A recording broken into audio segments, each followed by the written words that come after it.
আসসালামু আলাইকুম ওয়া রাহমাতুল্লাহ। সম্মানিত সাংবাদিক বন্ধুগণ,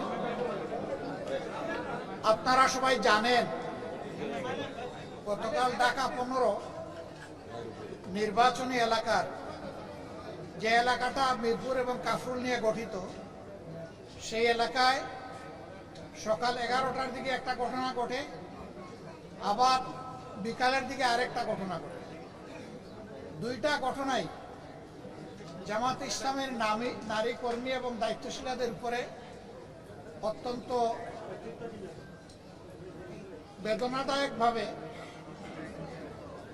বিএনপির লোকেরা হামলা চালায়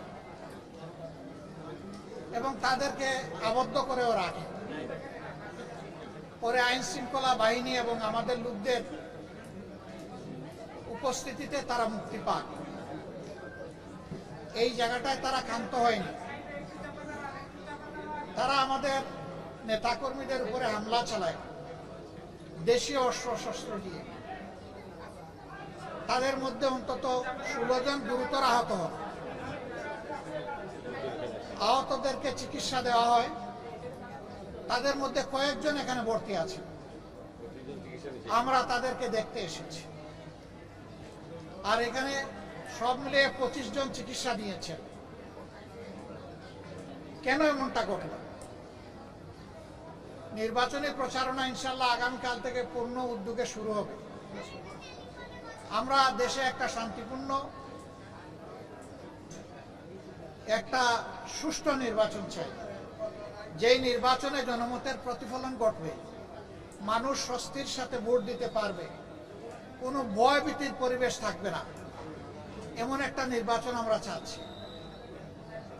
যুক্তির খাতিরে যদি ধরে নেওয়া হয় যে আমাদের দলের কেউ নির্বাচনী আচরণবিধি লঙ্ঘন করেছে, এর জন্য যথাযথ কর্তৃপক্ষ আছে, তারা কর্তৃপক্ষকে বলবেন। কর্তৃপক্ষ তাদের মতো করে উদ্যোগ নেবে এবং আমাদেরকে সেই ব্যাপারে সম্পৃক্ত করবে, আমাদের কাছে জানতে চাইবে। আরো অনেক পদক্ষেপ নেওয়ার তাদের এখতিয়ার আছে। কিন্তু কোনো ব্যক্তি বা দলের কোনো ধরনের কোনো এখতিয়ার নাই এই ব্যাপারে কোনো মব সৃষ্টি করার। আমরা এই নোংরা মবের নিন্দা জানাই এবং আমরা দেখতে চাই যে মব যেন এখানেই শেষ হয়। মনে রাখবেন, দুনিয়ার মানুষ এখন অনেক সচেতন। মব করে জনমত এখন প্রভাবিত করার দিন শেষ। সবাই জনগণের কাছে যাবে, নিজের বক্তব্য নিয়ে যাবে, দলের অঙ্গীকার নিয়ে যাবে, নিজের চরিত্র নিয়ে যাবে, নিজের কার্যক্রম নিয়ে উপস্থিত হবে। জনগণ অতীত বর্তমান বিবেচনা করে ভবিষ্যতে কার উপর আস্থা রাখবে সেই সিদ্ধান্ত নেবে। আমাদের অঙ্গীকার একেবারে স্পষ্ট। আমরা একটা দুর্নীতি, দুঃশাসন মুক্ত, ন্যায় ইনসাফ ভিত্তিক আমরা একটা সমাজ গড়তে চাই, যেই সমাজে ফ্যাসিজম আর ফিরে আসবে না। এর জন্য আমরা দুটো নির্বাচন একসাথে অংশগ্রহণ করব। একটি জাতীয় সংসদ নির্বাচন আর একটি হচ্ছে রেফারেন্ডাম। আজকে আমি নির্বাচনের ব্যাপারে কিছু বলবো না, এটা আচরণবিধির লঙ্ঘন হবে। ওটা কালকে থেকে বলা শুরু করবো ইনশাল্লাহ। কিন্তু শুধু এই আসনে না, 300 আসনে যারা নির্বাচনে অংশগ্রহণ করছেন তাদের সকলের প্রতি আমাদের অনুরোধ, প্লিজ জনগণের প্রতি আস্থা রাখুন। জনগণকে শান্তিপূর্ণভাবে সিদ্ধান্ত নিয়ে তার ভোট তার পছন্দ মতো প্রতীক এবং বাক্সে পৌঁছানোর সুযোগ দিন।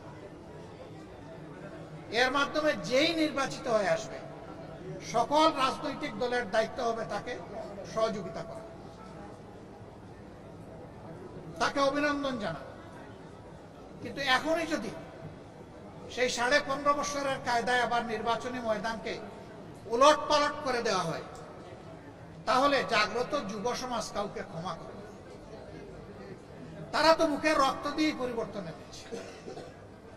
দেশবাসী আমরা তাদের সাথে ছিলাম, নেতৃত্ব তারাই দিয়েছে।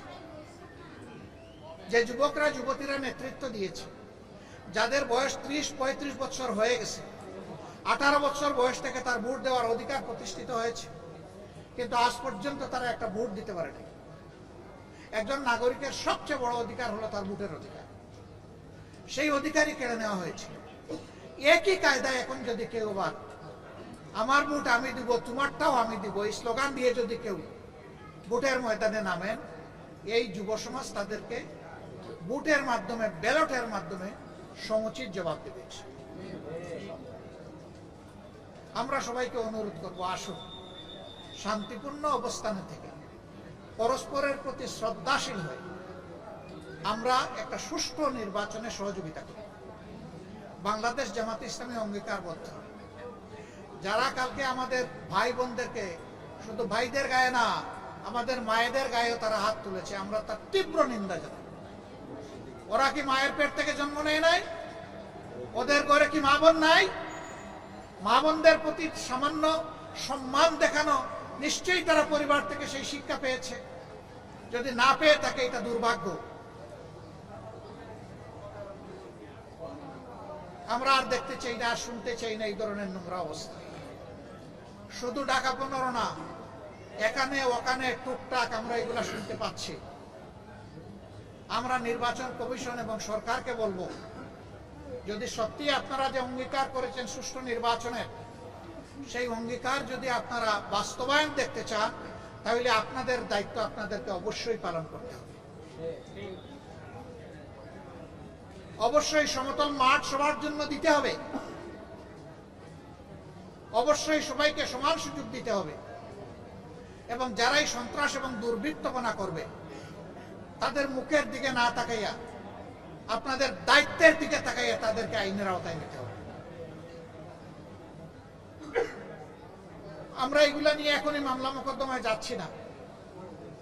মামলা মোকদ্দমা সমাধান নয়, আমাদেরকে বাধ্য করবেন না। আমরা সামাজিক সচেতনতার মাধ্যমেই ইনশাআল্লাহ এগুলার মোকাবেলা করব। মায়েদের গায়ে হাত দিল, মসজিদের ভিতরে ঢুকে অপমান করলো, গালিগালাজ করলো, ওখান থেকে মানুষের মোবাইলগুলা কেড়ে নিল, আর আইন শৃঙ্খলা বাহিনী তাকিয়ে তাকিয়ে দেখলো। কিভাবে হবে সুষ্ঠু নির্বাচন? আমরা তার পুনরাবৃত্তি আর দেখতে চাই না। আমরা চাই সবাই যার যার জায়গায় নাগরিক দায়িত্ব এবং যেখানে প্রশাসনিক দায়িত্ব আছে সেই দায়িত্ব সুষ্ঠুভাবে পালন করব। আমরা কথা দিচ্ছি, সুষ্ঠু নির্বাচনের জন্য আমাদের পক্ষ থেকে সম্ভব সকল কিছু আমরা সহযোগিতা দেব ইনশাআল্লাহ। মাথা কখন গরম হয়? যখন চোখে অন্ধকার দেখা যায়। আমরা আমাদের জনগণের উপর আলহামদুলিল্লাহ পূর্ণ আস্থা রাখি। আমরা বিশ্বাস করি মানবিক বাংলাদেশ, যুব সমাজের আকাঙ্ক্ষার বাংলাদেশ, একটা নিরাপত্তার বাংলাদেশ মা বোনদের জন্য, আমাদের যুব সমাজের হাতে কাজ তুলে দেওয়ার জন্য যে বাংলাদেশের অঙ্গীকার বাংলাদেশ জামাতে ইসলামী নিয়ে যাচ্ছে, এইটাই যদি কারো মাথা গরমের কারণ হয়ে থাকে, আমরা বলবো আরো ভালো জিনিস নিয়ে আসেন, আমাদের আপত্তি নাই। তো আপনাদের কর্মসূচি যদি জনগণ কবুল করে নেয় আমরা খুশি, আমাদের কোনো আপত্তি নাই। কিন্তু আমাদের কর্মসূচিতে মেহরবানি করে কেউ বাধা দেবেন, আমাদেরটা আমাদের মতো করে করতে দেন। বন্ধুগণ, আপনারা কষ্ট করে এতক্ষণ অপেক্ষা করেছেন, আমরা আহতদেরকে দেখেছি, তাদের প্রতি সহানুভূতি প্রকাশ করেছি, তাদের জন্য দোয়া করেছি। আমরা চাই না কোনো মায়ের সন্তান, কোনো বোনের স্বামী, কোনো সন্তানের বাপ, কোনো সন্তানের মা এবং বোন সেইভাবে আর এই ধরনের বিব্রতকর পরিস্থিতির, অনাকাঙ্ক্ষিত পরিস্থিতির শিকার হন, এটা আমরা চাই না। আমরা আশা করব সবার হুঁশ এবং জ্ঞান ফিরবে এবং সবাই নিজেদের সীমানার ভিতরে অবস্থান করে যার যার দায়িত্ব পালন করবে। আপনাদের সবাইকে ধন্যবাদ। আসসালামু আলাইকুম ওয়া রাহমাতুল্লাহ। কালার এক্সপার্ট এবং ডার্ক স্যাপ সমৃদ্ধ অরিক্স অ্যাডভান্স ডিটারজেন্ট পাউডার, আপনার লন্ড্রি এক্সপার্ট।